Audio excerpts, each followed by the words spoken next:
Bonjour à tous, Marie-Ève Bouchard de chez Oval Consultante et aujourd'hui j'ai envie de partager avec vous quelques-unes de mes astuces pour optimiser vos chances de recruter une personne de talent au sein de votre organisation. Première astuce, réfléchissez avant même de mettre en ligne votre processus d'embauche, réfléchissez au type de personne que vous voulez embaucher, ce qu'on appelle un persona. Et là, je vous dis pas de faire de la discrimination lors de la réception des candidatures, loin de là, en fait, c'est illégal. Par contre, rien ne vous empêche d'imaginer quelles sont les caractéristiques de la personne que je vois pour ce poste. Donc, quels sont ses intérêts, au-delà de ses compétences là, au niveau du travail. Qu'est-ce qu'elle aime faire dans la vie? Ça va vous aider à bien diriger votre offre d'emploi pour optimiser vos chances d'attirer son attention. Astuce numéro 2, mettez-vous en valeur. Vous offrez une conciliation travail-famille, des horaires flexibles, mettez-vous en valeur. Vous avez une salle de détente pour vos employés, vous offrez des cours de yoga une fois par mois, ou peu importe là, la créativité dont vous faites preuve au sein de votre organisme, mettez-le de l'avant. Vous êtes reconnu pour avoir une ambiance qui est chaleureuse, conviviale, dynamique, parlez-en. Astuce numéro 3, soulignez vos valeurs.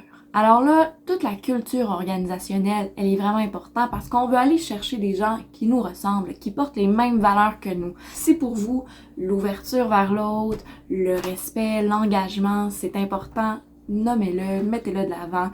On veut sentir que dans notre travail, on a un impact significatif pour notre communauté.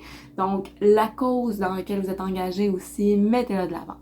Astuce numéro 4, soyez clair, soyez précis, sachez attirer l'attention des personnes qui vont lire l'offre d'emploi. Si possible, même faites un petit vidéo. Ça attire beaucoup de clics. Oui, d'avoir une offre d'emploi qui est complète, d'avoir un lien qui redirige là, vers tous les détails, à savoir, c'est super pertinent. Par contre, c'est vraiment dans les 15 premières secondes qu'on va attirer l'attention de notre lecteur pour qu'il poursuive sa lecture. Donc, sachez mettre de l'avant les éléments qui vont capter son attention. Et finalement, dernière astuce, assurez-vous que votre structure à l'interne, elle est bien définie, que vous êtes cohérent, que vos postes de travail, ils sont clairs, ils sont réfléchis en fonction des besoins de l'organisme et non seulement des compétences à l'interne. Et là, quand il y a un changement de chaise, on ne sait pas trop quel poste embaucher. Assurez-vous que vos postes sont vraiment réfléchis en fonction des besoins de l'organisme et de ses moyens. Votre manuel de l'employé aussi, est-ce qu'il est à jour?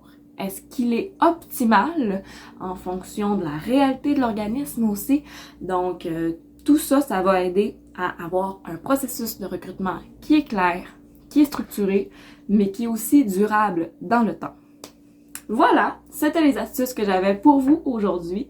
Si jamais vous avez envie d'aller plus loin, d'optimiser encore plus vos chances de recruter la bonne personne pour votre poste, faites appel à nous, ça va nous faire plaisir de vous faciliter la tâche.